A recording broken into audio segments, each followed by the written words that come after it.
नमस्कार, मैं निशा शर्मा न्यूज 21 की स्पेशल खबर में आप सभी का स्वागत करती हूँ।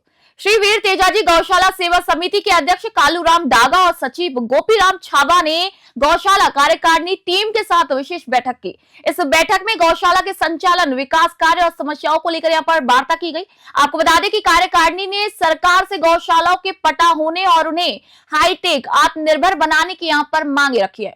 उन्होंने कहा है कि गाँव की जनता और भामाशाह गौशालाओं में अपना सहयोग दे रहे हैं। वही गौशाला टीम ने राजस्थान के मुख्यमंत्री भजनलाल शर्मा को धन्यवाद ज्ञापित किया और कहा कि वर्तमान भाजपा सरकार ने गौशालाओं को 12 महीनों का अनुदान देने की व्यवस्था की, जबकि पूर्व कांग्रेस सरकार में केवल 9 महीने का ही अनुदान मिलता था। इससे गौवंश के हरे चारे की कोई समस्या यहाँ पर नहीं होगी। वही न्यूज 21 के वरिष्ठ संवाददाता सुनील खींची और कैमरामैन अजय सिंह ने इस बैठक के दौरान विकास कार्य और गौशाला की योजनाओं पर विशेष चर्चा की।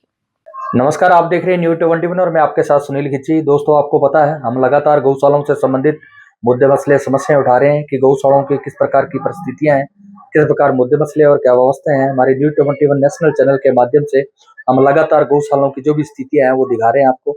आज हम वीर तेजाजी गौशाला समिति मुरेरा के अंदर हैं और यहाँ के जो अध्यक्ष है हमारे साथ कालूराम जी, उनसे खास बातचीत करते हैं। इस गौशाला से कब से स्थापना हुई और कब से अपनी वो सेवा दे रहे हैं, और बात करें वीर तेजाजी गौशाला समिति में किस प्रकार की स्थितियां हैं, किस प्रकार मुद्दे मसले और क्या व्यवस्थाएं हैं, किस प्रकार की समस्याएं हैं वो आ रही है। सर, पहले तो हमारे चैनल में आपका स्वागत है।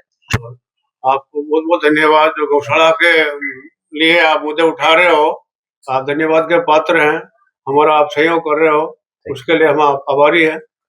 और गौशाला का पहला मुद्दा है कि जहाँ भी गौशाला बनी हुई है, आज बनी हुई है, वहां पर वो अलॉटमेंट होनी चाहिए। और पहली दूसरी बात है, इसमें थोड़ा मतलब कईयों को रहने के लिए मतलब हॉल है या बैठने के लिए, उसके रहने के लिए कंजेस्टेड मतलब पूरा करने चाहिए।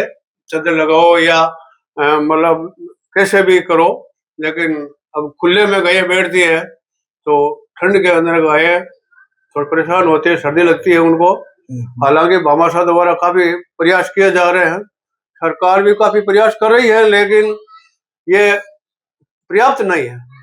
अब 25-50 दे रहे, तो 25-50 में अब चारा क्या भाव आ रहा है? चारा बहुत महंगा है और अच्छा चारे के बजाय बिना तो ये गायें हैं वो पशु के लिए और छोटा के लिए 50 रुपए तो होना ही चाहिए। और अब 9 महीने का अनुदान दिया है सरकार ने, दिया काफी, लेकिन ये पर्याप्त नहीं है। कम से कम 12 महीने का अनुदान देना चाहिए उनको।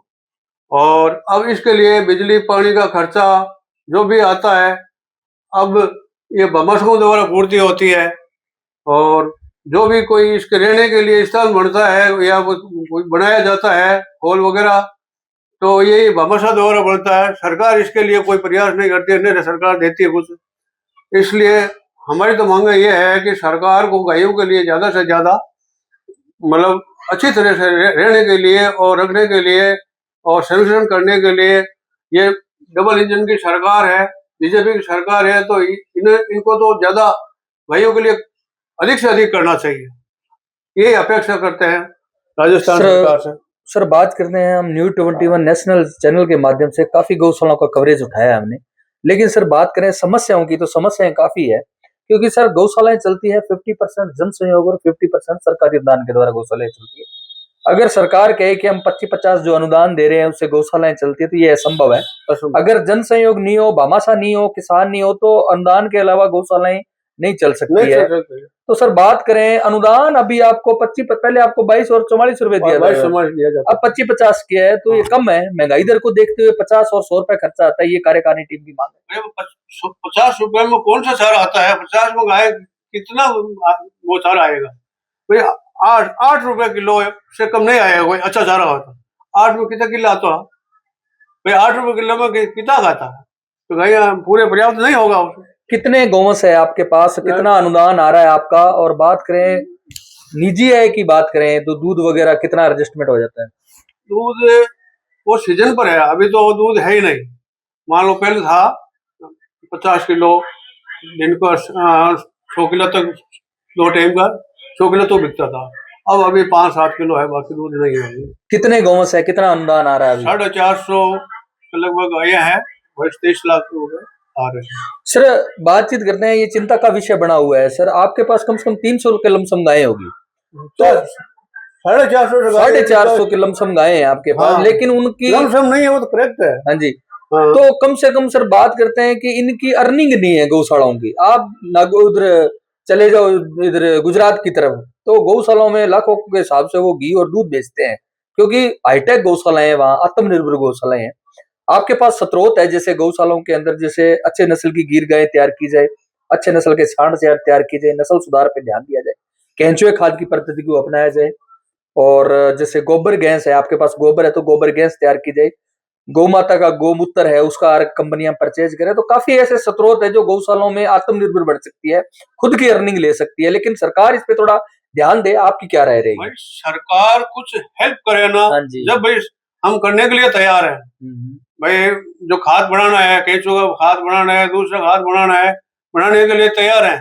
लेकिन सरकार ने जो भी हेल्प नहीं करते हैं तो फिर संभव नहीं है। अब ज्यादा से ज्यादा हमारा इनकम क्या है, भामाशाह और खाद। अब खाद कितना होगा साल के अंदर? 3 लाख 4 लाख से ज्यादा खाद नहीं होगा। फिर लेबर खर्च उनका, भाई मान लो अभी 60,000 रुपए महीना के मतलब लेबर खर्चा है, और उसमें डीजल वगैरह और चारा डालने के लिए ट्रैक्टर वगैरह है, वो भामाशाह द्वारा दिया है।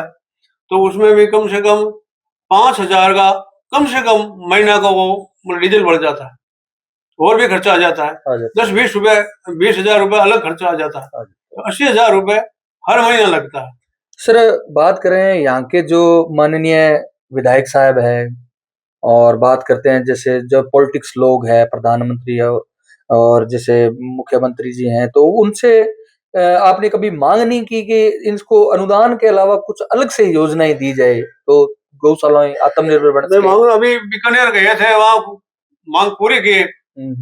भाई वो गवर्नमेंट रोने वाले हम है, लेकिन देने वाले तो वो है।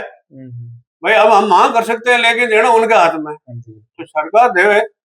तो क्या क्या मांगे समक्ष पेश करी थी आपने गौशालाओं की? जो पूरी मान लो राजस्थान गौशाला की गौशाला कार्यकारिणी टीम वहां पहुंची थी बीकानेर के अंदर आंदोलन। पहली मांग ये थी कि भाई जो गौचर है, उस गौचर को सभी जहाँ है उसको अलॉट करो, वापिस गौशाला का नाम किया जाए, उनके पट्टा जारी किया जाए। लेकिन हकीकत में और कुछ ही है। हमारे यहाँ अभी मान लो गौचर है, तो गौचर के अंदर वो तारबंदी कर दी, गाय चराने का काम ही नहीं। तो भाई थोड़ी सी जमीन है, उसमें भी गौचर थी, वो भी मतलब नहीं है। अब रहने के लिए सिर्फ चरने के लिए जगह है ही नहीं। गौशाला के अंदर रहो, गौशाला में चारा डालो, जाओ उसमें ही पानी पाओ। अब पानी की भी समस्या है। अभी मान लो है पानी, इस साल 2 साल हुआ बरसात फुल है, इसलिए पानी की कमी को नहीं। विधायक कोटे से या प्रधान कोटे से, सरपंच कोटे से, एमएलए एमपी कोटे से कोई सपोर्ट मिलता है गौशालाओं को? हाँ, सरकार देवे तो भाई उनको पट्टे का प्रावधान हो तो फिर उनको भी प्रावधान हो ना देने का। हाँ है। पट्टे की मांग है आपकी? भाई मांग ये है कि भाई उनको गौचर है, उसको मतलब कोई मान लो कब्जा किया हुआ है तो उसे हटवाओ। ठीक है, अतिक्रमण हटवाओ, अतिक्रमण हटवा लो, भाई गायों के लिए रखो। यही बात है। और सर बातचीत करते हैं कि गौशालाओं में चिकित्सा की किस प्रकार की व्यवस्था है, पशु चिकित्सालय या एलएस की? ये एक मेन कड़ी जाती है गौशालाओं को लेकर, क्योंकि 450 गौवंश है, इसमें एक एलएस की तो पार बढ़ती नहीं है। पशु चिकित्सालय हो जाए तो काफी हद तक। भाई एक गांव में बड़ी गौशाला है तो एक पशु चिकित्सालय होना चाहिए, लेकिन नहीं है। मान लो कहीं गैया बीमार पड़ जाती है तो फिर खुद मतलब पैसे इन्वेस्ट कर भामाशाहों से या जो भी अनुदान आता है उसमें से ला करके व्यवस्था करनी पड़ती है। अब चारा उससे पूरा नहीं होता है तो फिर इसकी व्यवस्था कैसे हो सकती है? सिर्फ भामाशाहों से ही ये काम होता है। तो सरकार थोड़ी गायों की तरफ ध्यान दे, गौशाला की तरफ ध्यान करे तो। क्योंकि कांग्रेस सरकार ने, हमने ये सुना है आपकी कार्यकारिणी, गौशाला कार्यकारिणी टीम से सुना है कि जो 9 महीने का अनुदान है वो कांग्रेस सरकार ने अशोक गहलोत जी कार्यकाल के अंदर जो 3 महीने का उन्होंने चालू किया था, फिर बढ़ा के उन्होंने 6 महीने का किया, फिर बढ़ा के उन्होंने 9 महीने का किया। अब डबल इंजन की सरकार है, भजनलाल सरकार है, मोदी सरकार है। वैसे ये हितैषी मानी जाती है गौ माता की हिंदू सनातन धर्म के अंदर, तो इनको 12 महीने का अनुदान हो और थोड़ा सा स्टेब्लिश हो तो अच्छी बात है। भाई कोई भी मतलब पब्लिक है जो संतुष्ट नहीं है, इस डबल इंजन सरकार से संतुष्ट है ही नहीं। भाई अब 9 महीनों कांग्रेस ने किया तो भी इन्होंने क्या किया? बीजेपी ने क्या किया ये बताओ? डबल इंजन किया। पब्लिक ने वोट दे दिया, डबल इंजन की सरकार है, सेंट्रल में भी काम हो जाएगा, स्टेट में हो जाएगी, एक होकर के मतलब विकास करेंगे। विकास जगह गौशाला का तो महीना तो 9 ही है, अब 22-44 था और 25-50 कर दिया। तो वो मतलब क्या है, आटे में लूण जैसा है, वो कोई मतलब नहीं।